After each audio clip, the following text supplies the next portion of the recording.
Authorisation वाली जी method आहे ना, तिच्यामध्ये मी काहीही चेंजेस करणार नाही. फक्त चेंजेस जे आहेत ते आपल्या ऑथेंटिकेशन मेथड मध्ये आहेत. ठीक आहे, तर मी याला कमेंट करून एक नवीन क्लास तयार केलेला आहे, हा वाला. त्याच्यामध्ये आपण कॉन्फिगरेशन, इनेबल सिक्युरिटी आणि एक्सटेंड जे काय आपण पहिल्या क्लासमध्ये केलं होतं ते केलं. आता याच्यामध्ये बघा, कॉन्फिगर मध्ये तुम्हाला तुमच्या त्या दोन सेम मेथड होत्या ना, त्याच सेम मेथड घ्यायच्या आहेत. एक्स्ट्रा काहीही चेंजेस करायचे नाहीयेत तुम्हाला. हा वाला,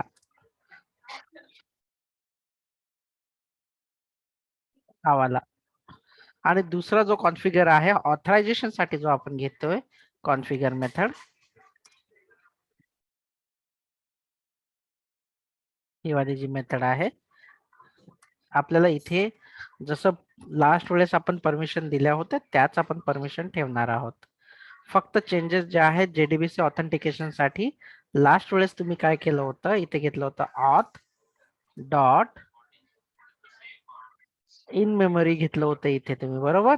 आता इन मेमरी न घेता तुम्हाला घ्यायचंय जेडीबीसी ऑथेंटिकेशन, पहिला पॉइंट आहे. त्याच्यानंतर तुम्हाला इथे जे आहे, इथे काय करायचं आहे, तुम्हाला द्यायचं आहे की व्हॅलिडेट करायचं आहे की हा युजर नेम आणि पासवर्ड आहे की नाही अवेलेबल. तर तो कुठून घेणार, ती कुठली मेथड आहे, तर आपण घेऊया एकदा ती मेथड जी आहे ती users by user name query. बघा, users by user name query. User आपल्याला कुठून भेटणार, तर या क्वेरी पासून भेटायला पाहिजेत. तर ही क्वेरी कोणती आहे, तर मी तुम्हाला लिहून दिलेलं आहे की तुमच्या डेटाबेसमध्ये ती कोणती क्वेरी आहे. तर तुम्हाला काय काय टाकायचं आहे, तर मी रेफरन्ससाठी ती जी डेटाबेसची क्वेरी दिली होती, ती डेटाबेसची जी क्वेरी आहे ती आपण याच्यात टाकून देऊया, ज्याच्या थ्रू तुम्हाला तो पूर्ण जी डिटेल आहे ती तुम्हाला मिळून जाईल. म्हणजे या युजर नेमने, म्हणजे तुम्ही युजर नेम पास करणार आहात, युजर नेम पास करणार आहात आणि तुम्हाला त्या टेबलमधून युजर नेम पासवर्ड हे मिळणार आहे. मी इथे पासवर्डच्या पुढे इनेबल पण करणार आहे की तो ट्रू आहे की फॉल्स आहे. जर एखादा डिऍक्टिव्हेट केला असेल तर तो नको आपल्याला. ठीक आहे, इनेबल करूया. माझ्या टेबलमध्ये ईडी असं इनेबल्ड म्हणून लिहिलेलं आहे. तुमच्या टेबलमध्ये काय लिहिलेलं आहे ते बघून घ्या एकदा, चेक करून घ्या एकदा. ठीक आहे, जर का इनेबल्ड असेल तर इनेबल्डच, आपण रन केल्याच्या नंतर ते चेक करणारच आहोत. बरं, ही क्वेरी आपण कशासाठी घेतलेली आहे की जो युजर नेम आपण इंटर करणार आहोत तो युजर नेम डेटाबेस मध्ये एक्झिस्ट आहे की नाही. जर असेल तर तो इथे येणार. ठीक आहे, त्याच्यानंतर ठीक आहे, डेटाबेस तर आहे, पण त्याला रोल कोणता अवेलेबल आहे तो फेच करायचा आहे. तर रोल फेच करण्यासाठी आपण कोणती मेथड घेणार आहोत इथे, ग्रांट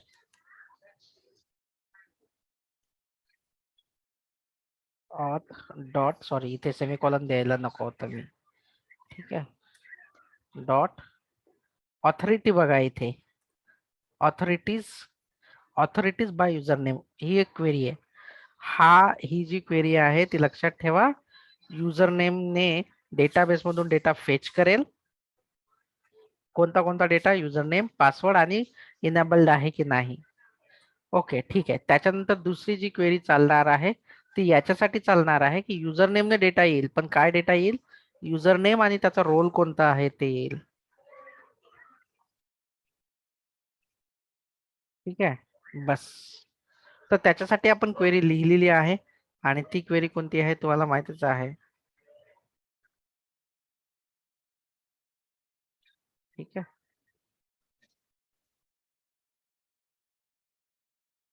कोणती क्वेरी आहे तुमच्याकडे, मी लिहून दिली होती काल, तर तीच क्वेरी मी इथे यूज करत आहे. ठीक आहे, सिंपल वन. आणि आपण इथे पासवर्ड ना, आपण पासवर्ड इथे एन्कोडेड पासवर्ड वापरणार आहोत. म्हणून इथे काय ठेवायचं आहे, पासवर्ड इनकोडर जो आहे, इनकोडर आपल्याला इथे द्यावा लागेल, कंपल्सरी द्यावा लागेल password encoder. Okay, password encoder तुम्हाला द्यावाच लागेल इथे. ठीक आहे, पासवर्ड इनकोडर कसा देणार मग, तर आपण ना ऍप कॉन्फिग मध्ये, ऍप कॉन्फिग मध्ये ऍप कॉन्फिग मध्ये bcrypt पासवर्ड इन्कोडर नावाची ही एक मेथड तयार केलेली आहे. हा काय सांगतो, जेव्हा जेव्हा इन्कोडर मागणार तेव्हा तेव्हा हा ऑब्जेक्ट तुम्हाला मिळणार आहे.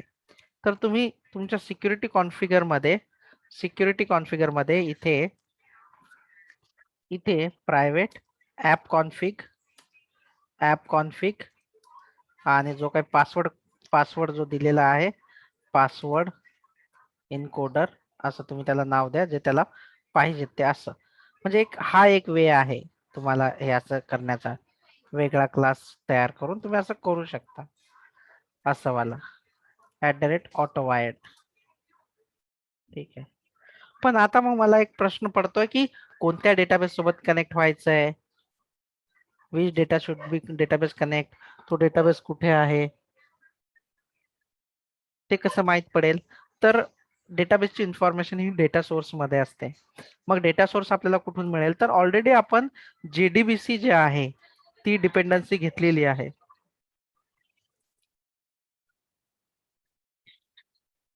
ही वाली डेटा सोर्स.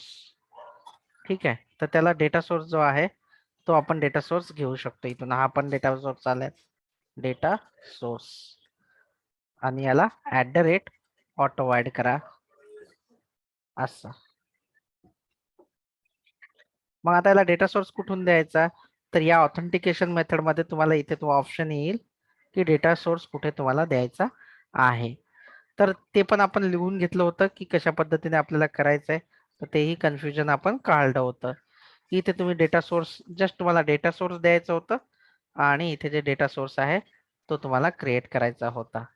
म्हणजे हा वाला डेटा सोर्स ऑलरेडी तुमचा अवेलेबल आहे. चेक करा. जर तुम्ही नाही घेतला तर प्रॉब्लेम आहे, तुम्हाला इथे एरर येईल असं. ठीक आहे. त्याच्यासाठी आपण काय केलं, इथे इथे अगोदरच आपल्याला जो डेटा सोर्स पाहिजेत होता तो डेटा सोर्स घेतला. Okay, great. बस एवढ्या ठिकाणी तुम्हाला चेंजेस करायचे होते. पासवर्ड इनकोडरला काय एरर आहे,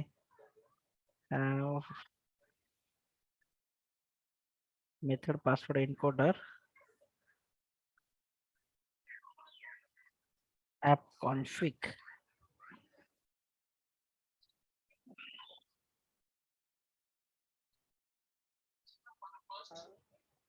पासवर्ड डॉट इनकोड. ठीक आहे, ही मेथड कॉल करून घ्यायच्या आतमधली. ही जी मेथड आहे ना, हे बघा, ऍप कॉन्फिग मध्ये तुम्ही जी काय मेथड कॉल करून घेतलेली आहे ही इनकोड नावाची, ती कॉल केलेली आहे मी. That's it. बरं, इथपर्यंत कुणाला कन्फ्युजन आहे? डेटा सोर्सची इन्फॉर्मेशन. आणि लक्षात ठेवा, डेटाबेस सोबत कनेक्टिव्हिटी करण्यासाठी तुम्हाला तुम्हाला तुमच्या ऍप्लिकेशन डॉट प्रॉपर्टीज फाईल मध्ये हे सगळं टाकावंच लागेल. इथे सगळं जे काही कॉन्फिगरेशन आहे ना डेटाबेस सोबत कनेक्टिव्हिटी करायचं, ते तुम्हाला टाकावंच लागेल ऍप्लिकेशन डॉट प्रॉपर्टीज फाईल मध्ये. कोणता डेटाबेस आहे, काय आहे, त्या सर्व गोष्टी. तर माझा या इथे एक डेटाबेस आहे, त्याच्यामधलं मी त्या ज्या फाईल्स आहेत, तो जे सेटिंग्स आहेत त्या मी इथे घेऊन घेतो ह्या. आणि ह्या तुम्हाला माहिती आहेत, ह्याच्यामध्ये हा सगळा डेटा सोर्स आहे ना, डेटा सोर्स बघा. तर ह्या तुम्हाला तुमच्या त्या मॅन्डेटरी गोष्टी आहेत ज्या तुम्हाला टाकाव्या लागतात डेटाबेस सोबत कनेक्ट करायला. स्प्रिंग सिक्युरिटी असो की काहीही असो, त्या मी जस्ट कॉपी करून याच्यामध्ये घेतोय, तुमच्या या ऍप्लिकेशन डॉट प्रॉपर्टीज मध्ये घेऊन घेतोय. That's it. हा माझा URL आहे, हा ड्रायव्हर आहे, हा युजर नेम आहे, हा पासवर्ड आहे, SQL ट्रू, DDL डायलेक्ट वगैरे, अपडेट वगैरे असं असं. मी H2 वापरलेला आहे, तुम्ही MySQL जरी वापरला तरी काही हरकत नाहीये, काही अडचण नाहीये. तुम्ही जे वापरायचं तो तुमच्या त्याच्या अकॉर्डिंग करा. कुणाला डेटाबेस कनेक्शनच्या रिलेटेड काही डाऊट आहे का? Shreyas? No sir. Okay. Sonali, database related काही डाऊट? सागर, डेटाबेस कनेक्टिव्हिटी नाही करण्यासंदर्भात सर. काही? नाही ना, ठीक आहे. सुदीप, डेटाबेस कनेक्शन मध्ये काही अडचण? कारण डेटा JPA मध्ये आपण केलं होतं. नो सर, काय अडचण नाही. बर, ठीक आहे, चालेल, काय हरकत नाही. तर बस मग हा काय करेल, स्प्रिंग सिक्युरिटी कॉन्फिग मध्ये तुम्ही काय केलेलं आहे, हा तर इन मेमरी होता, हा JDBC वाला आहे. याच्यामध्ये तुम्ही काय केलेलं आहे, डेटा सोर्स. याचा अर्थ आहे की तुम्ही कोणत्या डेटाबेस सोबत कनेक्ट करणार आहात, ती सर्व इन्फॉर्मेशन ऑटो इंजेक्ट याच्यामध्ये होणार जी ऍप्लिकेशन प्रॉपर्टीज मध्ये आहे. ठीक आहे. त्याच्यानंतर त्या टेबल सोबत कोणता टेबल आहे तर आपण इथे सांगितलेलं आहे युजर डिटेल्स टेबल आहे. त्याच्यानंतर रोल कुठून मिळणार मला, तर रोल मला मिळणार आहे युजर डिटेल्स टेबल मधूनच आणि मी ती क्वेरी केलेली आहे. झालं. आणि हा आपण जो फॉर्मॅट केलेला आहे, आपण जो काही पासवर्ड टाकलेला आहे डेटाबेस मध्ये तो एन्कोडेड करून टाकलेला आहे, म्हणून इथे एन्कोडर सुद्धा वापरलेला आहे. आणि आपण बिक्रिप्ट एन्कोडर वापरलेला आहे म्हणून इथे आपण केलेलं आहे. बस एवढंच होतं. आणि जे ऑथरायझेशन आहे, जे ऑथरायझेशन आहे त्याच्यामध्ये काहीही चेंजेस नाही आहेत तुमच्या ऑथरायझेशन मध्ये. ते ऍज इट इज जसं ऑथरायझेशन आहे इन मेमरीसाठी. ऑथरायझेशन म्हणजे काय की कोणाला काय रोल आहे आणि कसं आहे ते, तर मी ते जसंच्या तसं टाकून देतो. तरी काल आपण त्या दिवशी बघितलं होतं की ऑथरायझेशन मध्ये होम परमिट ऑल आहे. ऍडमिन याला फक्त ऍडमिनच युजरचा रोल अवेलेबल असेल. मॅनेजरला फक्त मॅनेजर रोल वालेच ऍक्सेस करू शकतात. कॉमनला ऍडमिन आणि मॅनेजर दोन्हीही ऍक्सेस करू शकतात. आणि आपण इथे लॉग इन फॉर्म घेणार आहोत. इथे आपण काय करणार आहोत, लॉग इन फॉर्म घेणार आहोत म्हणजे लॉग इन करण्यासाठी. असं जर लॉग इन फॉर्म जर नसेल ना तर तुमचं लॉग इन होणार नाही, म्हणजे लॉग इन साठी विचारलं जाणार नाही. लॉग इन साठी विचारण्यासाठी डॉट फॉर्म लॉग इन करा. ठीक आहे. बरं, एवढं तुम्ही कोड दिसत आहे एवढं बघा, 2 मिनिटं विचार करा आणि मला सांगा की काय तुम्हाला याच्यामध्ये कन्फ्युजन आहे, या 2 मेथड मध्ये काय डाऊट आहेत ते. 2 मिनिटं विचार करा. ठीक आहे, मी वेळ देतो तुम्हाला 2 मिनिटाची. बस एवढीच कोडिंग आहे. याच्यानंतर आपल्याला टेस्टिंग करून बघायचं आहे की काय आहे ते, आणि बाकी कोणाचे जर काय एरर आणि इश्यू आहेत तर ते आपल्याला काढायचे आहेत. ठीक है, हम लोग टेस्ट कर लेते हैं अभी इसे. चलो तो टेस्ट करते हैं एक बार.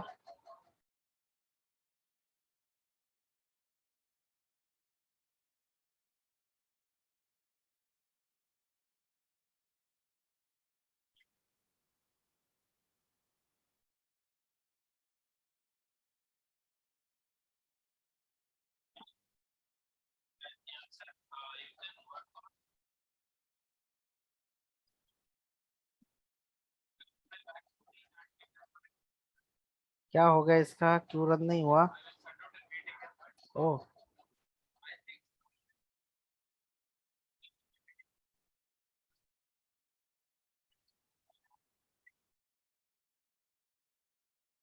ये क्या एरर दे रहा है?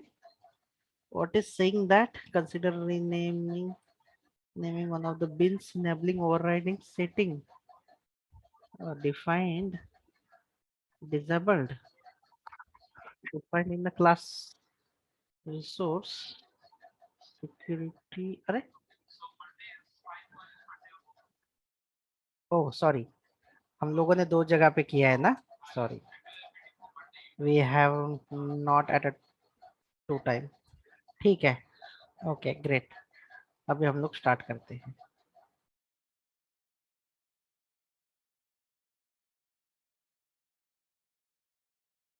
और ये वाला जो है, ये वाला मुझे नहीं चाहिए इसलिए मैं इसे बंद कर देता हूँ. ठीक है, जो लास्ट टाइम हमने किया था.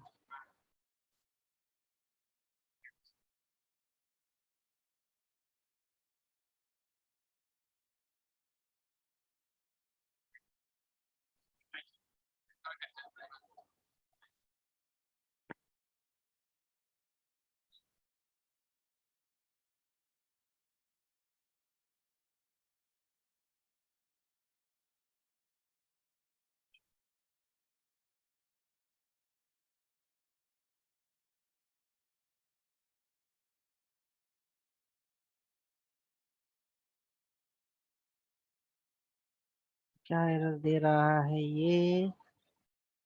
एक मिनट, ये क्या एरर दे रहा है? Factory method data source h2 driver security configuration unsatisfied dependency expressed through field data source. Nested exception is bin creation data source defined class. हाँ हाँ हाँ. data source nested exception illegal cannot load driver class org.h2 okay okay ठीक है, नहीं load करते तो हम लोग उसके अंदर क्या एरर दे रहा है, ये वो बोल रहा है कि ड्राइवर लोड नहीं कर पा रहा हूँ मैं। ओके ठीक है, तो फोम में जाके चेक करो आप, फोम में जाके चेक करो, यहाँ पे तो JDBC है। देन H2 का कुछ है क्या गाइज, यहाँ पे H2 का कुछ दिखाई दे रहा है क्या आप लोगों को? हेलो। No, sir. हाँ तो H2 का हाँ मिस किया ना, इसके लिए वो बोल रहा है कि ड्राइवर है ही नहीं। तो हम लोग ना दूसरे प्रोजेक्ट का ड्राइवर ना, क्या है, H2 हाँ, ये वाला H2 डाल देते हैं, com.h2 डेटाबेस। और ये हमारे इस प्रोजेक्ट में डाल देते हैं यहाँ पे। ठीक है, कोई प्रॉब्लम नहीं है। अब ना एक बार रन करके देखते हैं, इसको होने दो बिल्ड वर्कस्पेस। 81% हो चुका है, लेट देम कंप्लीट इट।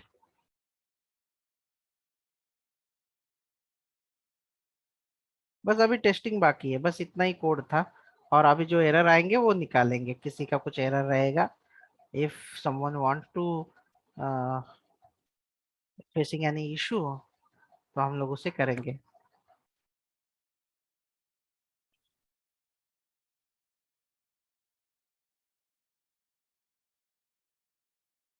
वापस क्या बोल रहा है, ये क्या बोल रहा है, देखो एक बार पढ़ो।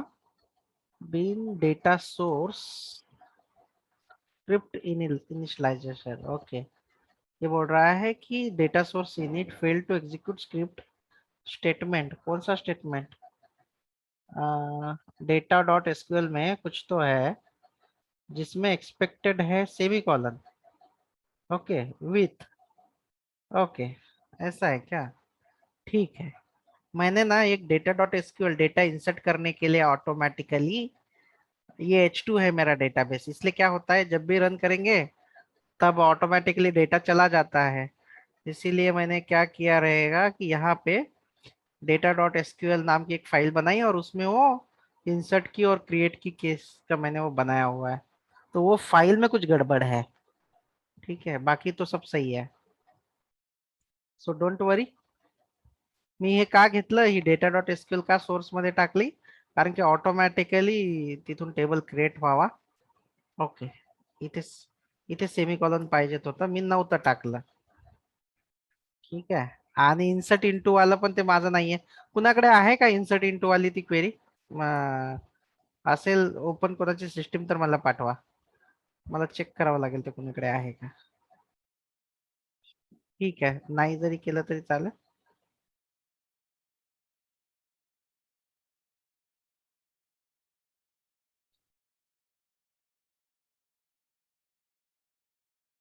रन करून बघूया, कुणाकडे असेल तर मला पाठवा इन्सर्ट वाली ती क्वेरी।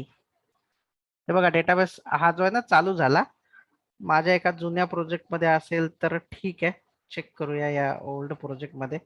हा आहे, ओल्ड वाल्या प्रोजेक्ट मध्ये आहे। ठीक आहे, तर त्याच्यामध्ये आहे का चेक करू। कोणीतरी पाठवलं वाटतं ते इन्सर्टचं, आहे सोनालीकडे आहे।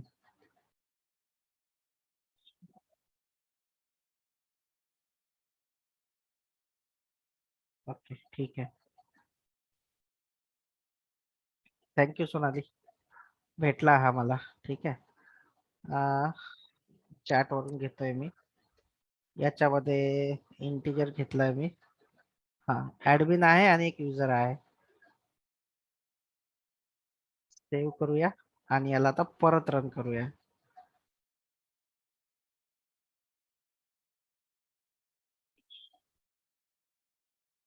आणि तुमचा H2 कन्सोल जर ओपन होत नसेल, H2 कन्सोल जर ओपन होत नसेल तर तुम्हाला स्प्रिंग सिक्युरिटी मध्ये तो अलाउ करावा लागेल, म्हणजे तिथे तुम्हाला द्यावा लागेल सेटिंग्स मध्ये। मी अलाउ केलाय का इथे, चेक करतो। कारण ती पण एक URL आहे म्हणून. जसं इथे अलाव केलं ना तुम्ही, इथे अलाव केलंय का? नाही, इथे अलाव नाही केलं. तुम्हाला अलाव करावं लागेल. H2 ला अलाव करावं लागेल, नाही तर H2 ओपन होणार नाही. कन्सोल तुमचा ओपन होणार नाही तो. तर त्याच्यासाठी तुम्हाला काय करावं लागेल, HTTP मध्ये डिसेबल्ड करावं लागेल आणि स्प्रिंग सिक्युरिटी मध्ये तुम्हाला यूज करावा लागेल हा वाला कोड. ऑथेंटिकेशन मध्ये तुम्हाला, ऑथरायझेशन मध्ये तुम्हाला तो यूज करावा लागेल. हा हा, याच्यामध्ये पण नाहीये. ठीक आहे, मी तुम्हाला टाईपच करून देतो तो कोड.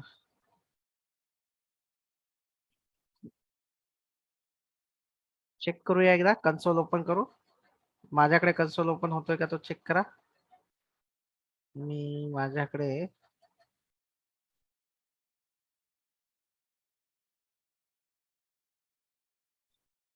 लोकल होस्ट :8080 आणि होम बघूया. होम ऍक्सेस झाला, चेक करा. होम झाला. ऍडमिन, ऍडमिनला लॉग इन मागितलं. काय आहे ऍडमिन कोण आहे? सोनाली. आणि सोनाली पासवर्ड काय आहे सोनाली?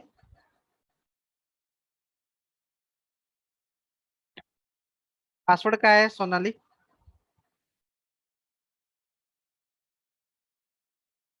आवाज येत नाहीये. श्रेया, मी जर ठेवलेला असेल तर तो श्रेया होता. @123. हा हा, सोनाली आता तुला पासवर्ड सांगावं लागेल, ना तर आमचं काम अडकलं आता. सोनाली आवाज येत नाहीये, म्यूट वर आहे.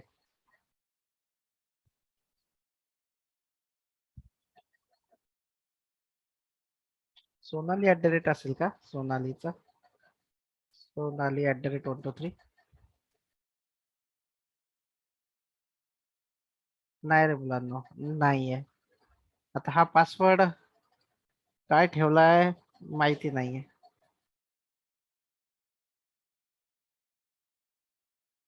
गाईस, पासवर्ड सांगत जा. बस दॅट्स इट, एवढंच होतं तुम्हाला जे करायचं होतं ते. त्याच्या व्यतिरिक्त काही नाहीये मग.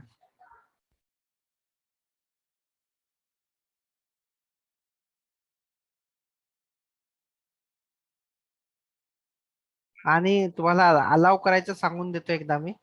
H2 तुम्हाला दिसणार नाही, तर H2 दिसण्यासाठी तुम्हाला काय करावं लागेल, तर तेही एकदा क्लिअर करून घेऊया. H2 दिसणार नाही.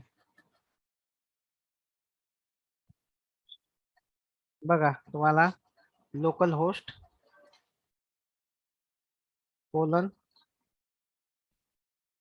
://h2 कन्सोल जो आहे तो तुम्हाला असा दिसेल. पासवर्ड परत विचारला. ठीक आहे, मी जनरेट करून टाकतो हा. एक मिनिट द्या मला. मी श्रेयाचा पासवर्ड जो आहे तो जनरेट करून टाकतो. इथे जाऊन मी याला इनकोड करतो.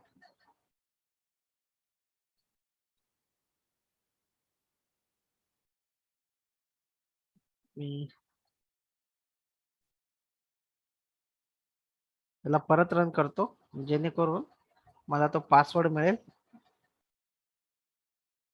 आणि मी डेटाबेस मध्ये अपडेट करेन. हा पासवर्ड मिळालेला आहे, श्रेया @123. हा पासवर्ड आहे, मी डेटाबेस मध्ये ऍड करेन. पण डेटाबेस मध्ये ऍड करण्यासाठी मला H2 च नाही मिळणार, तोपर्यंत नाही मिळणार. बघा, मला ऍक्सेस नाही देत आहे आता, मी जरी चेक केलं तरी. अं, सोनाली सोनाली मला H2 ऍक्सेस करायला भेटणारच नाही. सो मला इथे पासवर्ड अपडेट करावा लागेल. मी स्क्रिप्ट मध्ये माझ्या पासवर्ड अपडेट करतो.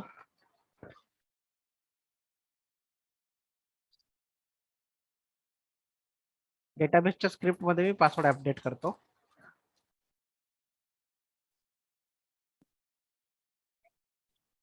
श्रेया @123 पासवर्ड आहे.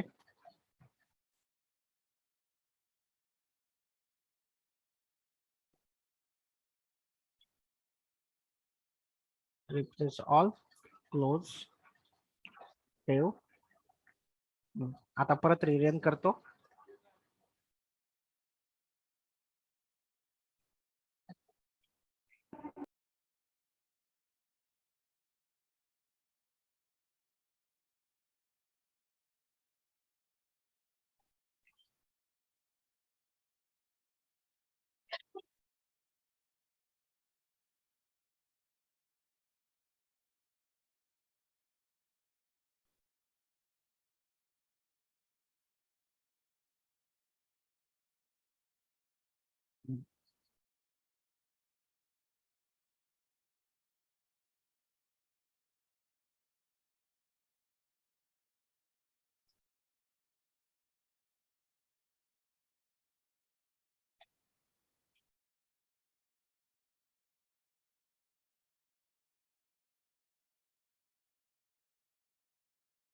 काय अडचण झाली याची?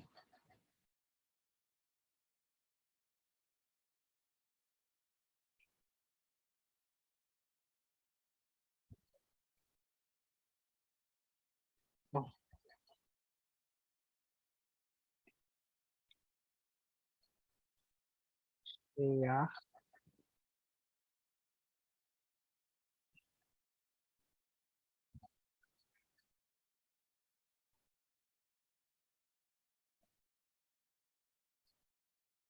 both should be same ना.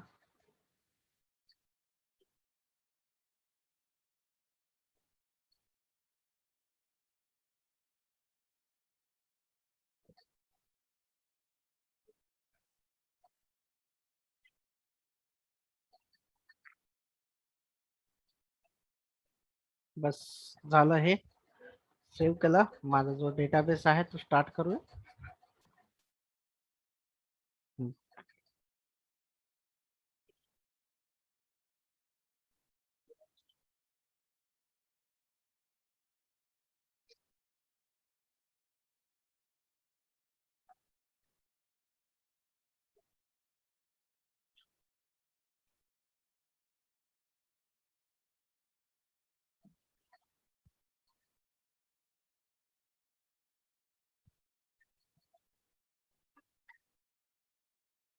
User details.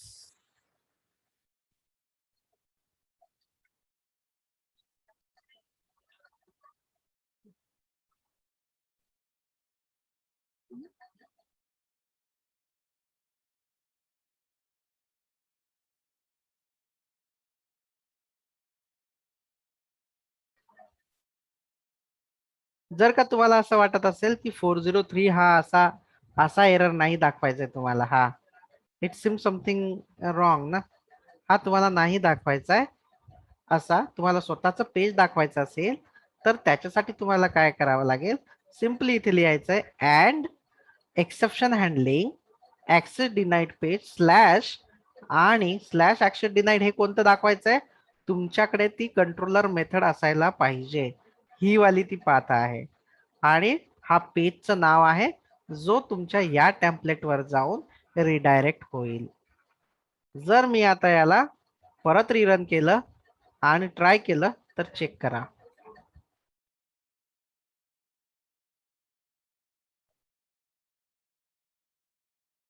JDBC ऑथेंटिकेशन साठी फक्त एवढे चेंजेस होते बस. हे वाला जे डेटाबेस मधून कनेक्ट होतात.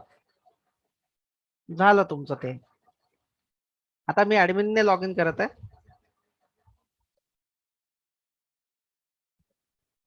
ऍडमिन आणि मी लॉग इन करत आहे आता श्रेयाने. श्रेया श्रेया @123. ओके, बघा तुम्हाला आला ऍडमिन पेज. ऍडमिनला होम पण अलाउड असायला पाहिजे. कॉमन पेज, येस ऍडमिनला दिसतोय. अजून मॅनेजर पेज नाही दिसणार ऍडमिनला, कारण मॅनेजर पेज फक्त कुणाला अलाउड आहे, फक्त मॅनेजरला अलाउड आहे. तर तुम्हाला अगोदर काय दिसत होतं सुदीप, अगोदरच्या याच्यामध्ये एक ब्लँक पेज दिसत होता 403 वाला. त्याच्याऐवजी आपण आता काय केलं, you are not allowed to this page. हे कशामुळे झालं, तर हे आपण इथे कोड केलेला आहे.